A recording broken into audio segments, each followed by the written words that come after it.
Touches, atong lechon pabo na naman. Torch. Ingat lang tayo sa paggamit ng torch ha. Kasi may mga maliliit pa rin to na mga balahibo. Kailangan sunugin para malinis talaga. Yan o, kita nyo yung lechon pabo natin. Ganda ng kulay, walang sunog.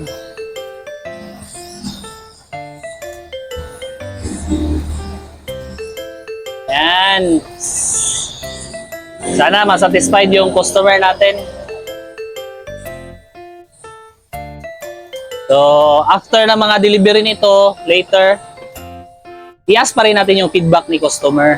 So, sanay tayo mag-ask ng feedback sa mga customer natin. Dati tayong manager sa McDonald's, marunong tayo ng customer service.